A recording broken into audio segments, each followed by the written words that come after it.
কাকুম sir. হ্যাঁ, আসসালামু আলাইকুম। স্যার কেমন আছেন স্যার? আছি আলহামদুলিল্লাহ, আপনি কেমন? স্যার ভালো আছি স্যার। আমি আপনাকে একটু আগেও বলেছিলাম জি স্যার। এখানে একটা সমস্যা হচ্ছে, হয়তো আপনার অফিসটা একটু বুঝতেছে না। ইউ সি, নর্মালি আমরা যখন ওয়ার্ক পারমিটটা দেই, জি স্যার। ওয়ার্ক পারমিট বিডা থেকে যখন আমরা রেকমেন্ড করি, জি স্যার। তো এনএসআই এর মেন জবটা হইল to look at it from a security angle, G sir. that whether these people have any security risk or not, and আপনারা আপনার ক্লিয়ারেন্স দেন। ট্রেডিশনালি এটাই হয়ে এসছে। জি স্যার। আর আমরা করতেছি কি, আমাদের একটা লেড আউট পলিসি না থাকলেও জি স্যার। আমাদের থার্ড পার্টি যারা অনেক জায়গা হয় কি, স্পেশালি আপনার সফটওয়্যার কোম্পানিগুলিতে, জি স্যার। তারা এখানে কন্ট্রাক্ট, গভর্নমেন্টের কন্ট্রাক্ট, অন্য কন্ট্রাক্ট পায়, তারা কিন্তু as workers they bring in not direct work permit people হিসাবে, they bring in as contract workers. Sir sir. তো একটা কোম্পানি আপনার সাথে বোধহয় দেখা করেছিল, আমি আপনি টাইম দিলে she will meet you again. হ্যাঁ স্যার, আসছিল স্যার। হ্যাঁ, আসছিল স্যার। তো ওটা আবার আপনি বলেছিলেন আমরা রিভিউ করে পাঠাইতে, আমি হোম মিনিস্টারকে বলে আপনাদের কাছে রিভিউতে পাঠাই দিয়েছিলাম। জি স্যার। ওটা আপনারা আবার না করে দিয়েছেন। জি স্যার। আপনারা করেছেন না অন দ্য গ্রাউন্ড দ্যাট বিডার কোনো পলিসি নাই এটার ব্যাপারে। তো এক্স্যাক্টলি স্যার। ওটা তো আপনাদের দেখার ব্যাপার না। Policy sir. আমার আছে কিনা, that is not, you see whether the security clearance আছে কিনা, whether they are security or not secure, ওটা তো আমার ওয়ার্ক, আমি হোম মিনিস্ট্রির সাথে বিডা বুঝবে। স্যার ঠিক আছে স্যার। এখন স্যার আমি আমি দু একটা আসপেক্ট একটু আপনাকে বলি। হ্যাঁ, যেই লোকটা ভাড়া দেখাচ্ছে 30,000 টাকা, বাট সে 3 লাখ টাকার বাসায় থাকতেছে, so he is not paying tax because he is showing 30,000 টাকা house rent. 2,30,000 টাকার যে বাকি যে 3 লাখ টাকা যে বাসা থাকতেছে, যেটার জন্য এডিশনালি সরকারকে পে করার কথা, সে তো সেটা করছে না স্যার। তো এটা দেখার দায়িত্বটা কার? যে লোক, হ্যাঁ স্যার, এখন যে লোকের বেতন হচ্ছে অরিজিনালি 10 লাখ টাকা, সে দেখাচ্ছে 2 লাখ টাকা, বাকি 8 লাখ টাকার উপর ট্যাক্স ফাঁকি দিচ্ছে। এই এই এটা জিনিসগুলো দেখা। এটা এটা দেখার দায়িত্বটা হলো এনবিআর। হ্যাঁ, এনবিআর ধরবে, তো এনবিআর তো এনবিআর তো ধরতেছে, এটা তো এনবিআর যে ইন্টেলিজেন্স আছে স্যার তারা ধরছে না স্যার। ধরতেছে। না না, ধরতেছে না ধরছে, স্যার। অনেকগুলিকে ধরেছে, আমরা অনেকগুলিকে স্যার, ধরছে, এয়ারপোর্টে আমরা আটকাই দিতেছি। স্যার যেই লোক আগে আসছে, সে 8 লাখ টাকা বেতনে ছিল, এখন সে 2 লাখ টাকা বেতনে এখানে চাকরি করতেছে। তো বিদেশিরা এত দেশপ্রেমিক তো হয়ে যায় না যে আমার দেশে 8 লাখ টাকা বেতন ছিল, 2 লাখ টাকা কাজ করবে। সুতরাং আমাদেরকে তো এগুলো যখন অবজেকশন দিয়েছি, তখন সে তার বেতন আবার বাড়ায় 6 লাখ টাকা করেছে স্যার। তো সাম আবার পয়েন্টে এই না, ওটা ঠিক আছে না, এট সাম পয়েন্ট এটা তাহলে আমরা বসি, লেট আস সিট হ্যাঁ down with NBR, exactly sir. Everybody আমরা বসি, কিন্তু point is G sir. This responsibility basically is NBR. Sir If NBR যদি, NBR is not doing it, then you should point out to them যে তোমরা করো, sir কিন্তু এটা তার একটু বসে, দায়িত্বটা, হ্যাঁ, ওর এটা একটু দায়িত্বটা আপনি স্যার। আপনার ঘাড়ের উপরে তো নিতে পারেন না। জি স্যার, আমি That's আমরা তো not- আমরা না করতে পারলে ভালো হতো স্যার।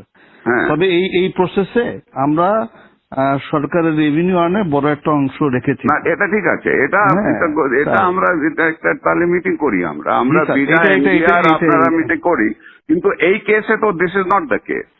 মানে এই কেসে স্যার, একটা কোম্পানি যখন একটা লোক আনে, তখন তার একটা বেতন ধরে যে তার এত টাকা বেতন, এত টাকা ধরে করবে, সেই হিসাবে যদি আবার থার্ড পার্টিকে দিয়ে দেয়, তাহলে এটাকে বিডে একটা পলিসিতে আমাদের দিয়ে দিক যে না, ইচ্ছা করলে সে, আমি 2,000 এটা টাকা, তো আমরা we have been giving this for a long time.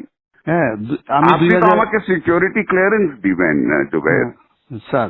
আপনি এখন যদি পলিসি ম্যাটারে যদি NSI is going to say you have to dictate policy to me, then তো it is going to be very difficult. Sir এটা একটু বলা উচিত স্যার।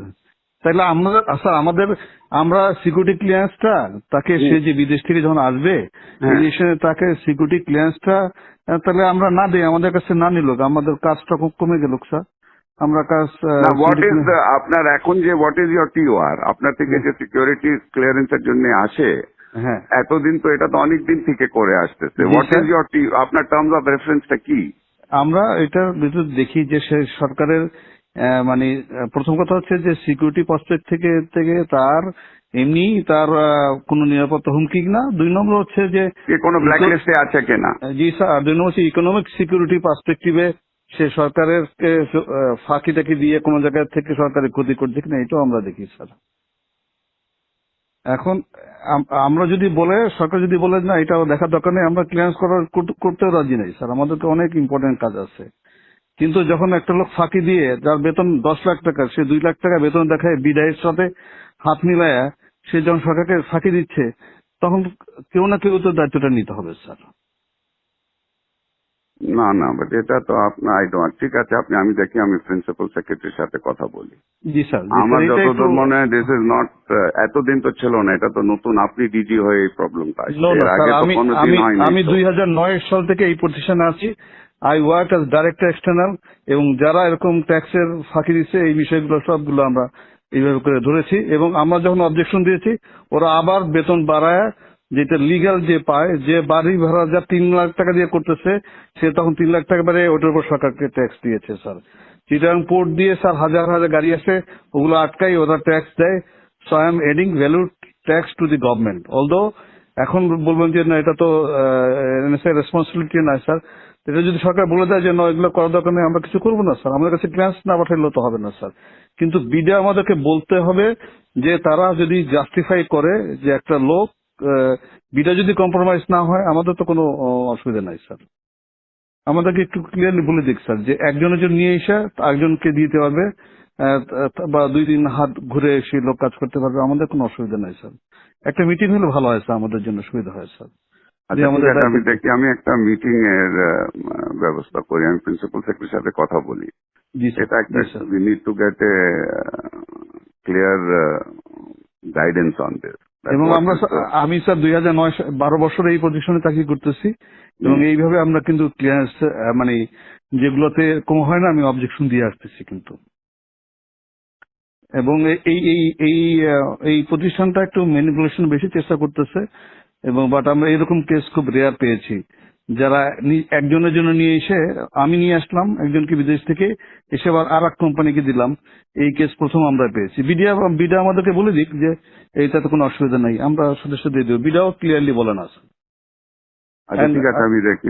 আর আপনাকে একটু জানাচ্ছি BIDA is a compromise organization sir,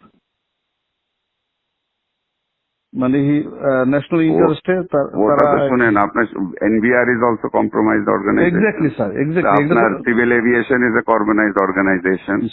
আপনার সব থেকে বড় কম্প্রোমাইজড অর্গানাইজেশন ইজ দুদক। জি স্যার। আচ্ছা, আর আপনার অর্গানাইজেশনও কম্প্রোমাইজড আছে স্যার? এখানে তো আমার বাংলারই আছে স্যার। আপনারও তো কম্প্রোমাইজড আছে। আপনার লোক যখন নিচে যায় ক্লিয়ারেন্সের জন্য, ব্যাংকের যে ডাইরেক্টরের জন্য আপনার থেকে ক্লিয়ারেন্স নেয়, আপনি যে জুনিয়র অফিসারকে আপনার গ্রামে গঞ্জে পাঠান আমার সম্বন্ধে খোঁজ নিতে, তো সেও কম্প্রোমাইজড আছে ওখানে। বাংলাদেশে কোন জায়গা কম্প্রোমাইজ না? সবাই মিলে একটু ভালো করার চেষ্টা করতেছি স্যার। সেটা করেন, কিন্তু ডোন্ট সে দ্যাট কম্প্রোমাইজ আপনার অর্গানাইজেশনটাও is compromise. I can give you examples where your people have gone and to give a clearance certificate, how much money they have charged. Sir এটা আছে স্যার, আমি অস্বীকার করছি না স্যার। তাহলে আপনি বলতেন বিডা ইজ কম্প্রোমাইজ, সবাই কম্প্রোমাইজ আছে। আর don't tell me BIDA is compromise, you are also compromise. Sir you want examples, I can give you example. Sir আমাদের টিআর থেকে এটা বের করে দিলে আমরা উই আর হ্যাপি, আমরা ক্লিয়ারেন্স ঠিক আছে। আমি let me talk to principal secretary. I'll have a meeting to find out exactly where we are. এটা তো we have to understand it. Okay. Yes sir. Sir, thank you sir. Assalamu alaikum sir.